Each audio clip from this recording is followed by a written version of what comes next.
Bonjour à toutes et à tous et bienvenue dans Animédia, votre émission 100% cinéma d'animation. Je suis Sylvain, alias Phlegmatique, et dans ce podcast, je vous fais voyager dans le monde merveilleux de l'animation. Au programme aujourd'hui, pissenlit, limaces et champignons.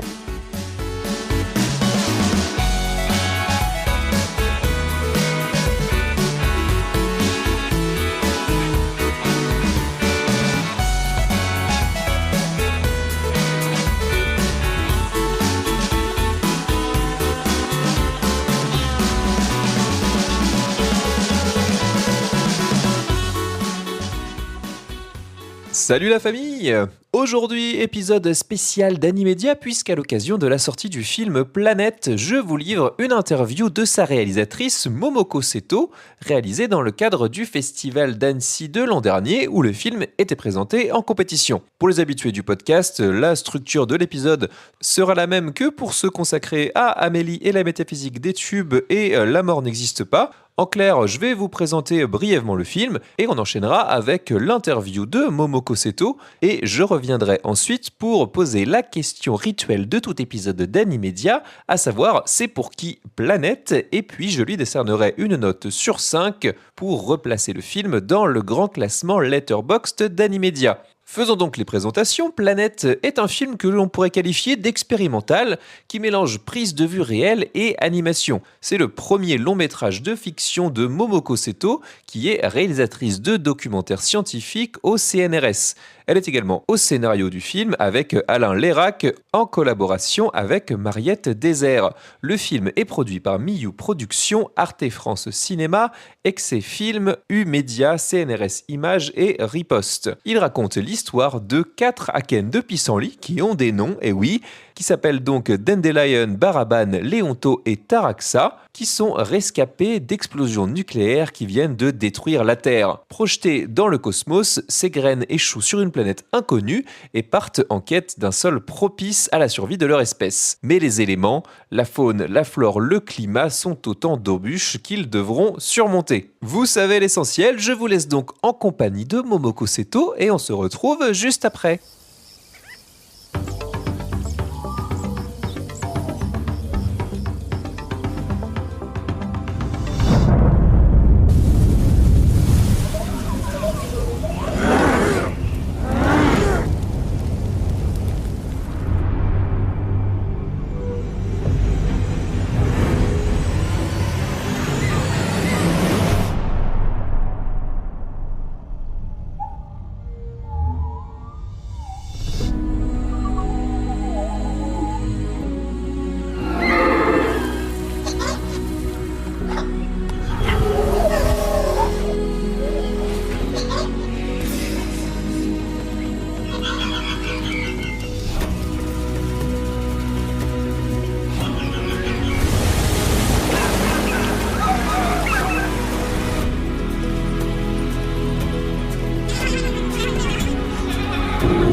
Momoko Seto, bonjour. Bonjour. Vous êtes la réalisatrice de Planète, Dandelion's Odyssey, qui est en compétition au Festival d'Annecy cette année. Est-ce que vous pouvez commencer par vous présenter pour les gens qui nous écoutent ?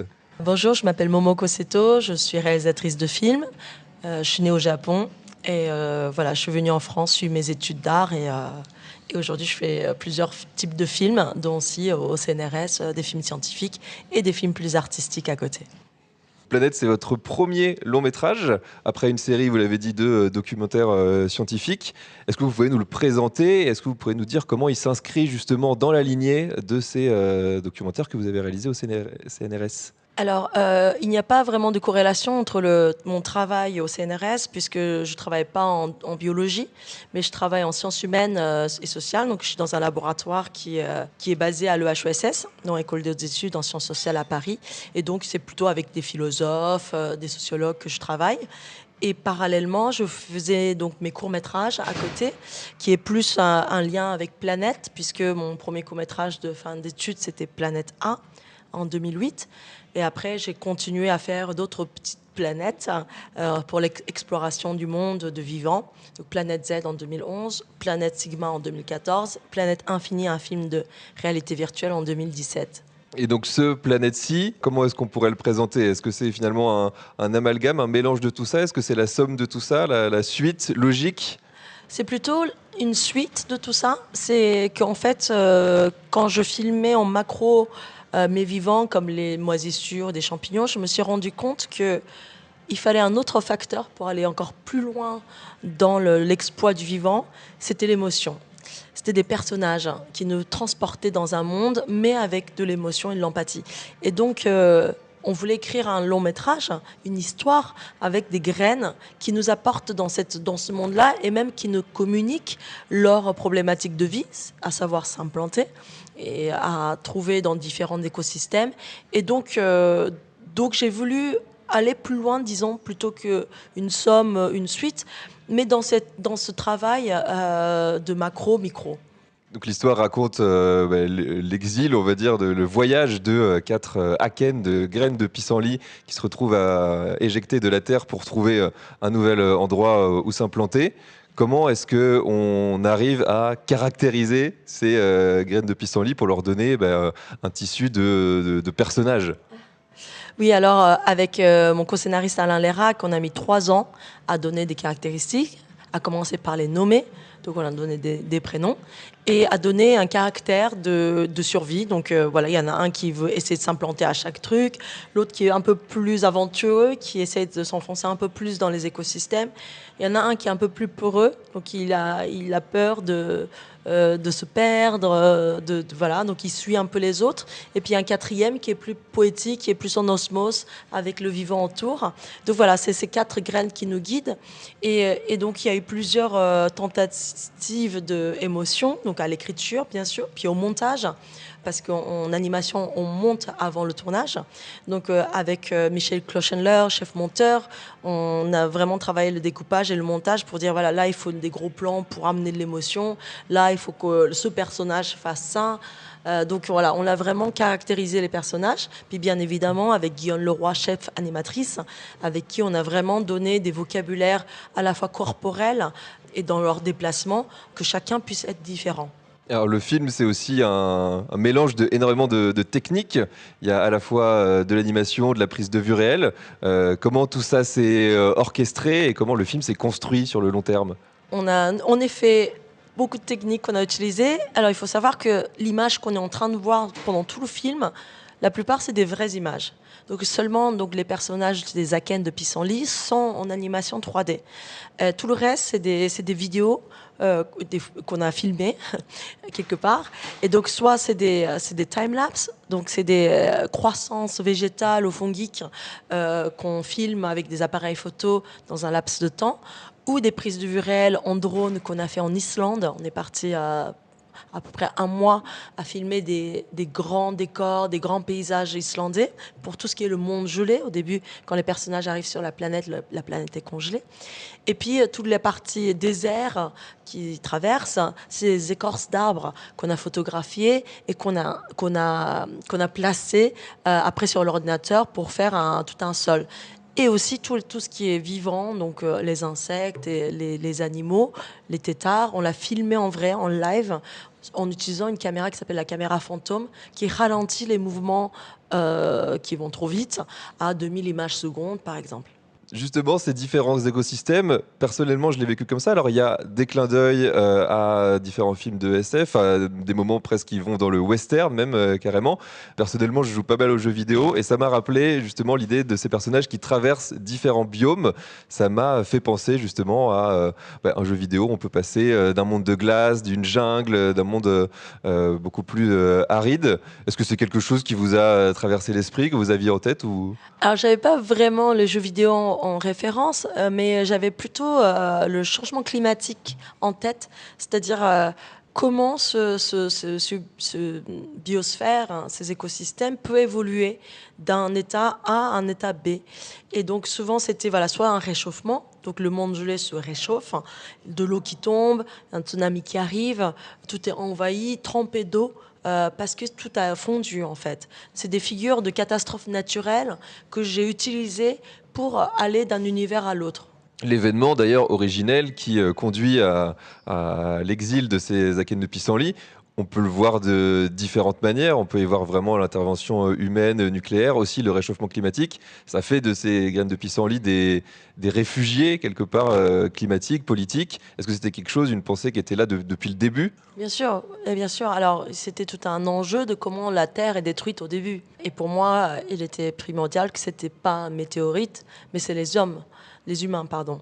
Et du coup, les plusieurs bombes qui tombent, bien évidemment, alors je suis japonaise, donc ça fait un peu écho aux doubles bombes de 1945, et aussi la destruction humain par humain. Donc ça, c'était quelque chose qui était important pour moi de le souligner, et que c'est pas quelque chose de naturel qui s'est passé.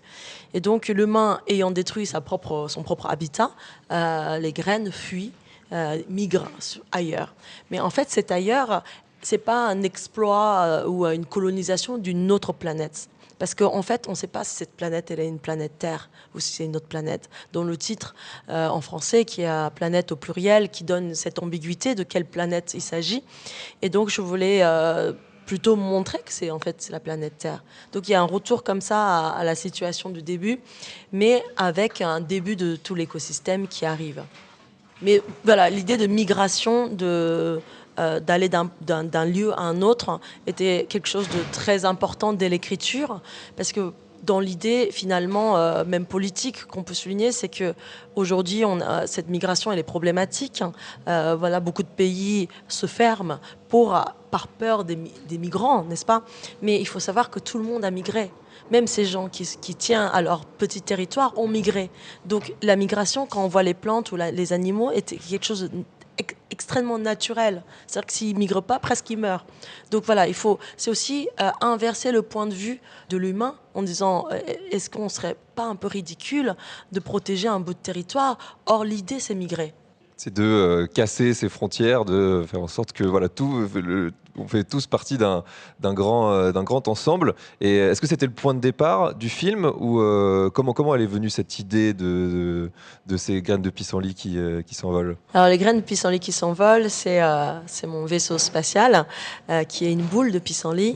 Et quand on la regarde bien de proche, je vous invite à prendre une boule et à regarder de proche. Elle a une structure mathématique, presque comme du fractal, qui se répète comme ça, ces graines, qui a une structure très, très voilà, futuriste presque. Et donc, moi, j'ai immédiatement vu un vaisseau spatial et que les parachutistes qui constituaient ce vaisseau se détacheraient pour aller explorer le monde. Donc le pissenlit, il était déjà dès le début une envie de faire de la science-fiction avec cette boule. Et on l'a pas précisé, mais Planète, c'est aussi un film muet, dans le sens où il n'y a pas de dialogue. La musique prend une énorme place, et aussi les bruitages pour caractériser justement ces pissenlits. Comment s'est faite cette construction? Comment elle a été pensée, cette construction du son dans le film, qui est très importante? Oui, alors c'est Nicolas Becker, sound designer, musicien, bruiteur, qui a fait toute la partie sonore, collaboré avec Quentin Sirjac, donc compositeur de musique. Donc en fait, ils travaillent en duo depuis quelques années, ils ont fait beaucoup de films ensemble. Et ici, ce qui était challengeant, il y avait plusieurs choses. Il y avait comment les Akènes vont parler. Parce que je ne voulais pas poser des mots humains, mais je ne voulais pas non plus qu'ils deviennent des oiseaux ou un robot. Donc il fallait trouver un vocabulaire organique, propre au végétal. Quel est le son de toute cette métamorphose des vivants? Quel est le son d'un champignon qui pousse à 10 mètres de haut, en accéléré, puisqu'il n'y a pas de son en réalité? Ou quel est le son d'une abeille qui vous attaque et cette abeille est fait 3 mètres? Voilà, donc toute cette déformation sonore qui contribuent à la redéfinition de ce qu'on est en train de voir, puisqu'on est graine, donc on ne voit pas les abeilles de la même façon que quand on est humain. Donc, qui était un deuxième enjeu. Et puis, troisième enjeu, c'était la musique. C'est-à-dire qu'il ne s'agissait pas de coller une musique par scène, mais d'avoir cette métamorphose de son aussi, puisqu'ils sont à la fois sound designers et musiciens, de passer d'un rythme à un bruit, à un silence, à une musique, que tout ça soit brodé finement pour qu'on passe d'un univers à l'autre sans que ça fasse tableau. J'avais en effet le carnaval des animaux en tête au début, où voilà, chaque animal avait son propre thème. Et je trouvais que c'était super que le champignon avait son thème, la grenouille avec son thème. Mais en fait, on voulait faire finalement casser un peu ça pour avoir moins de côté plein de courts-métrages qui se met ensemble, mais quelque chose de plus organique. Donc on avait travaillé avec Quentin et Nicolas pendant 2 années pour créer tout ça. Justement, c'est un film d'une manière générale, mais celui-là aussi, il y a une partie technique très très forte, mais en même temps, pour vous, il y a la volonté d'aller vers la fiction. Est-ce que vous vous décririez plutôt comme une technicienne ou comme une raconteuse d'histoire, ou les deux, ou un amalgame de tout ça? Je suis un peu les amalgames de tout ça parce que je ne renie pas à tout ce qui est technique. Je pense que ça me, en sachant manipuler une caméra ou en sachant manipuler une optique, j'essaye de travailler de mon côté entre guillemets à chercher des choses qui m'intéressent et à nourrir aussi l'écriture. Bien évidemment, j'ai envie de raconter une histoire, mais ce qui m'intéresse, c'est de raconter une histoire insolite, un peu surréaliste. Donc, je voudrais proposer aux audiences d'être graines. Voilà, donc c'est des histoires de détournement, comme un conte aussi, mais de vivre un autre corps. Et ce focus, cette concentration sur l'infiniment petit ou presque l'invisible, ou en tout cas des choses sur lesquelles on ne s'attarde pas suffisamment, ça dit quelque chose, en tout cas l'objectif c'est de dire quelque chose de notre monde à travers ce petit sur lequel vous vous concentrez? Oui, alors de dire premièrement que en fait tout ce qui est pour s'émerveiller et pour voir quelque chose d'extraordinaire, on n'a pas besoin d'aller très loin. Il se passe des choses extraordinaires sous nos pieds. Il faut juste le savoir. Il faut juste prendre le temps de le regarder. Donc il y avait cette première envie d'agrandir.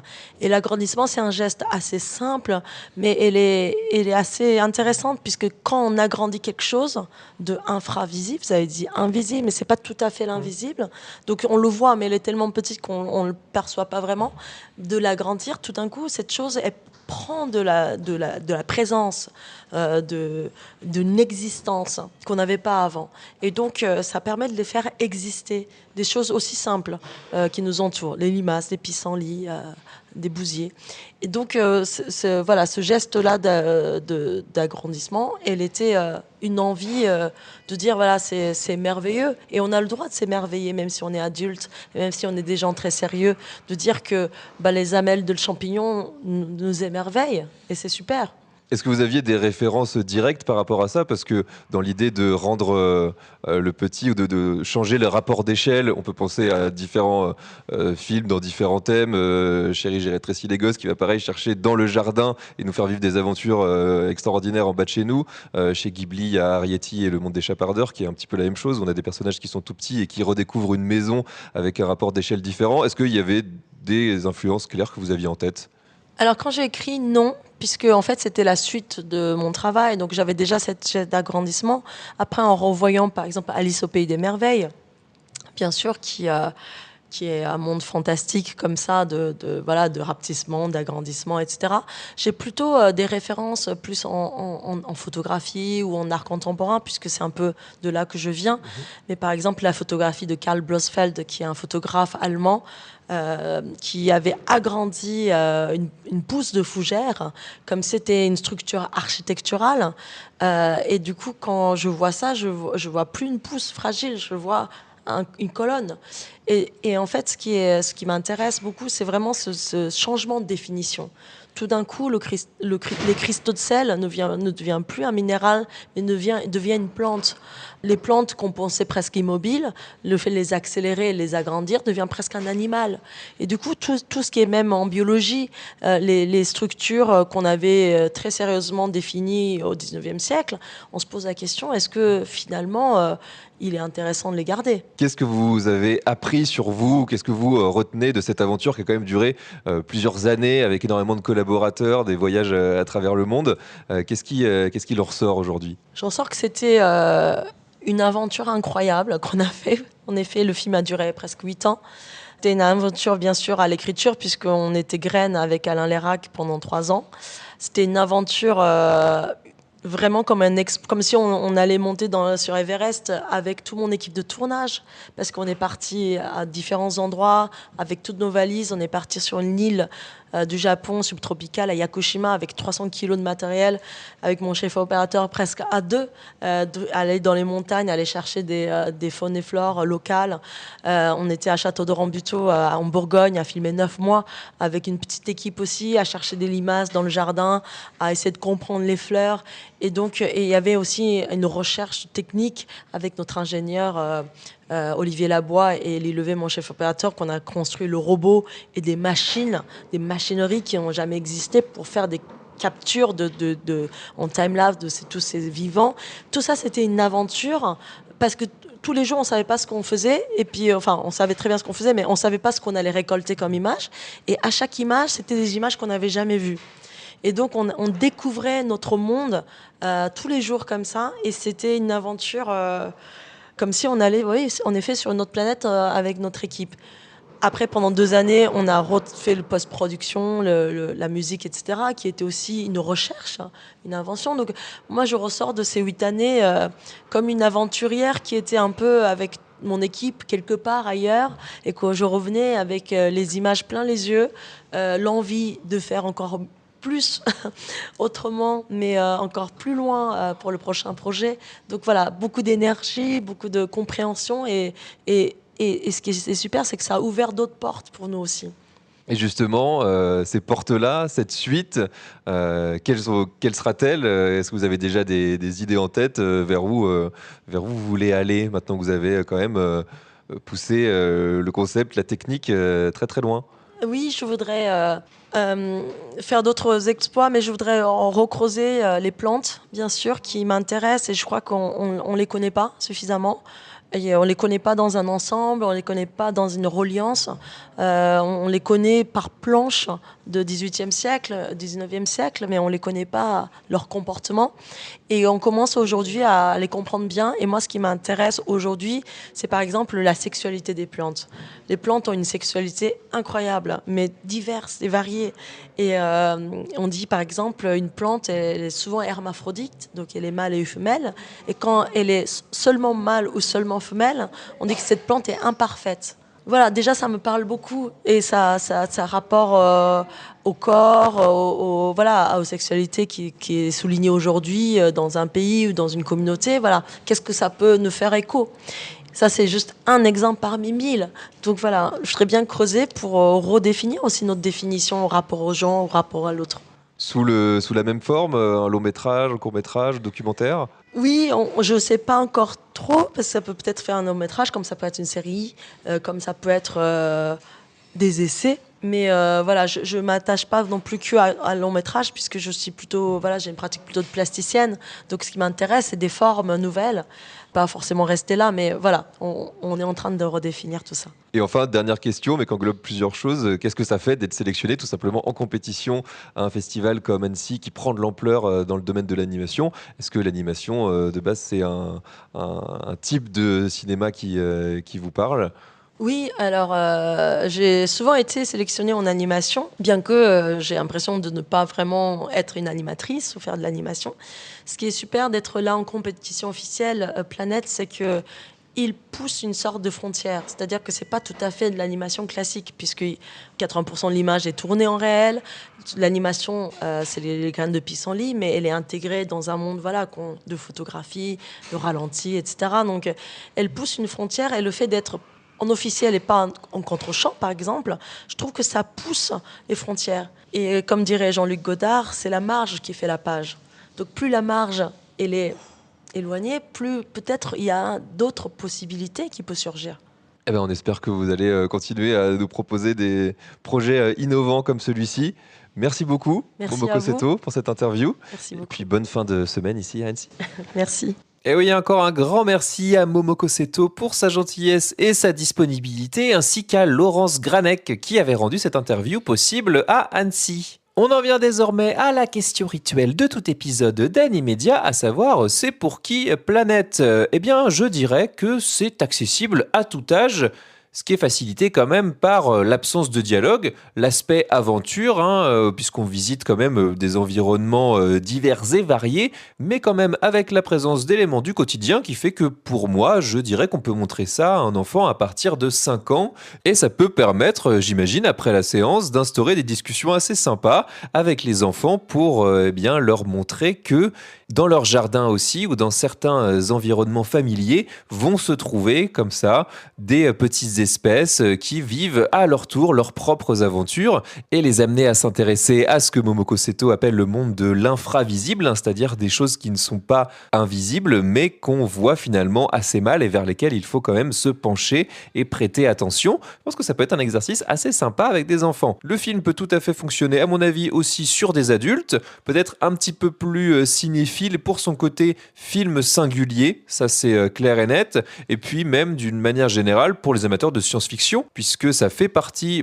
des inspirations, des envies de Momoko Seto de créer un film de science-fiction à partir de cet univers familier, et ça se ressent très clairement dans le film. On a vraiment l'impression de voyager sur une planète complètement étrangère soumise à ses propres règles, donc ça clairement ça fonctionne bien et ça peut donner lieu à des visions assez sympathiques. En revanche, ce n'est pas pour vous si vous ne supportez pas les films muets, si vous aimez les personnages très profonds et bien creusés et l'action trépidante, parce que malgré le fait que on voyage pas mal, on passe d'un environnement à un autre, le rythme est quand même assez lent et ça, je vais y revenir dès la partie suivante où je vais décerner à Planète une note pour le replacer dans le grand classement Letterboxd du cinéma d'animation et ce sera la note de 2,5 sur 5. Je vais m'expliquer en vous listant ce que j'ai trouvé comme point positif et point négatif. Le point positif et le point positif principal même du film, c'est de créer des univers de science-fiction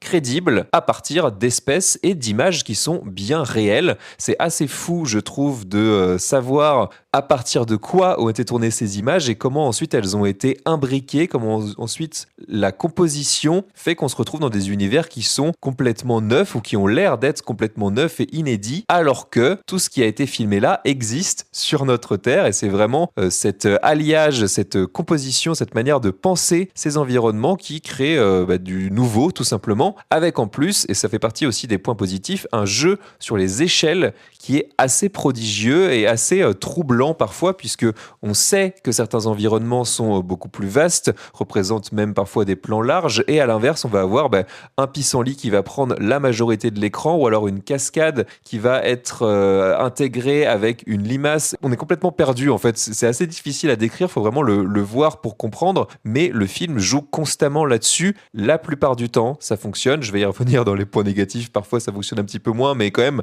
la plupart du temps, c'est assez bluffant et d'imaginer le jeu qui a dû être celui de Momoko Seto et des autres techniciens pour rendre tout ça assez impressionnant. J'avais oublié en vous enregistrant cet épisode que la partie désertique était créée à base d'écorces d'arbres qui sont imbriquées les unes aux autres pour créer cette étendue qui a l'air d'être d'un seul tenant. Voilà, ça fait partie des petits jeux auxquels s'est prêté Momoko Seto et franchement, il faut reconnaître un travail assez dingue et qui fonctionne vraiment visuellement à fond les ballons. Et ça rejoint le troisième et dernier point positif que je vais vous donner, qui est la diversité des environnements. Je le dis un peu en interview, c'est vrai qu'on a l'impression d'être un peu dans un jeu vidéo où on passe d'un biome, d'un environnement à un autre, le monde de glace, la jungle luxuriante et puis le désert aride. Et c'est vrai que ça, forcément, ça nous parle, c'est assez évocateur tout de suite et ça fonctionne puisqu'on ne va pas avoir forcément ni le même type de menaces, ni le même type de choses sur lesquelles s'extasier. Donc il y a quand même un gros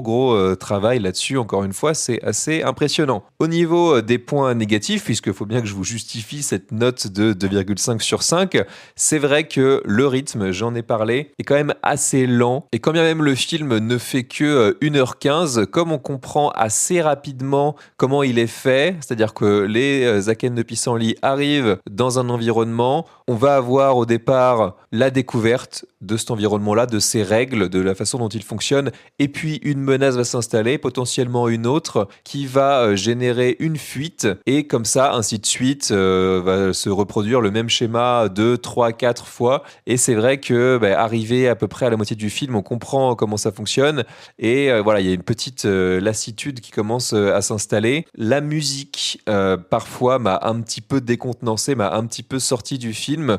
J'aurais aimé avoir voilà, quelque chose parfois d'un petit peu plus épique. On est principalement sur de la musique synthétique, électronique. Alors c'est vrai que ça rejoint le côté science-fiction, mais parfois c'est étonnamment discret, voire minimaliste. Là où c'est vrai que peut-être que j'aurais préféré avoir quelque chose d'un petit peu plus ample, mais bon, ça c'est mon appréciation personnelle. Voilà, parfois ça m'a un petit peu sorti du film, ça tapait un petit peu à côté pour moi. Le montage aussi, il y a des effets de montage parfois assez étonnants où on passe presque d'un événement à un autre, où c'est assez difficile à suivre dans le sens où on découvre à chaque fois des environnements qui nous sont complètement étrangers et la spatialisation est parfois pas toujours évidente. Qui plus est, quand on rajoute ce jeu sur les échelles, comme je l'ai dit avant, on a parfois l'impression d'être dans quelque chose de grand et en fait on passe dans quelque chose de petit, puis ensuite on retrouve une échelle différente. Voilà, les différents types de plans n'aident pas toujours à bien se resituer là-dedans. Et puis, je vous ai parlé d'une manière générale du compositing, de la composition, des différents éléments agrégés qui fonctionnent bien. Il y a parfois des moments où il faut bien l'avouer, c'est un petit peu moins heureux, notamment l'intégration d'animaux qui ont été filmés et qui sont parfois à la fois ralentis ou alors accélérés. Parfois, on a vraiment l'impression d'animaux qui ont été rajoutés comme ça sur une couche différente et qui ne sont pas exactement au même niveau que le reste de l'action. Ça peut donner un effet un petit peu uncanny, un petit peu dérangeant, qui fait qu'il y a des moments où on l'achète et il y a des moments où on l'achète beaucoup moins. On ne sait pas toujours sur quel pied danser. C'est forcément le côté un petit peu expérimental du film qui teste différentes techniques et en fonction des scènes, le résultat n'est pas toujours celui attendu. Je pense, ça fait partie de ces films dont le making-of, dont la manière de penser tout ça, de créer tout ça, est presque plus intéressant que le film lui-même. C'est un peu dur dit comme ça, mais en revanche, c'est hyper intéressant, je pense, à creuser. Momoko Seto l'a dit, ils sont allés filmer en Islande, donc dans des grottes de glace vraiment où tout paraît suspendu. Et pour y avoir été dans ces glaciers en Islande, c'est effectivement assez impressionnant. La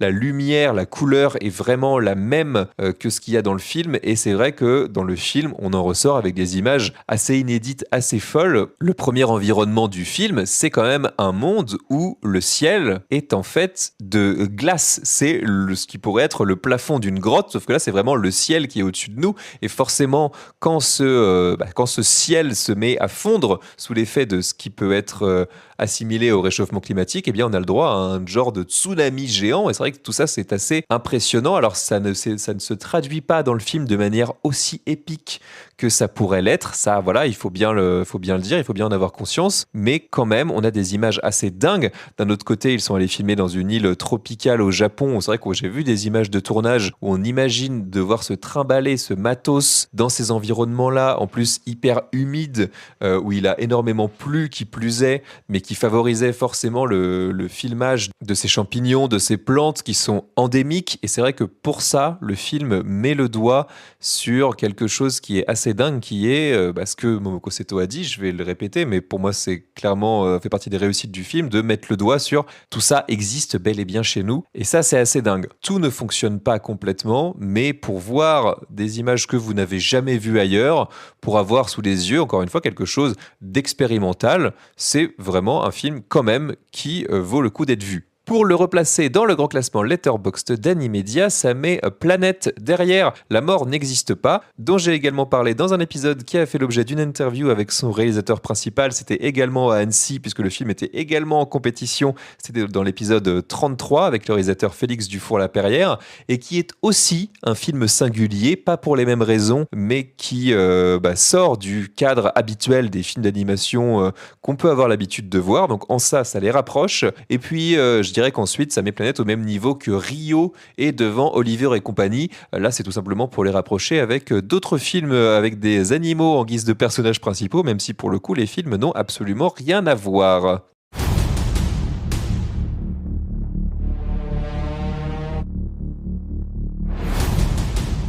Le 13 traître doit être puni à la hauteur de son crime. Exécutez-le!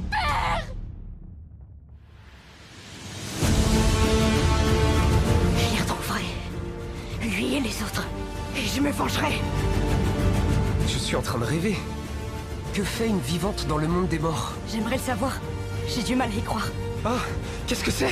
Capturez la princesse! Arrêtez de vous battre! Posez vos armes et parlez-vous! Accepte la réalité! Regarde devant toi!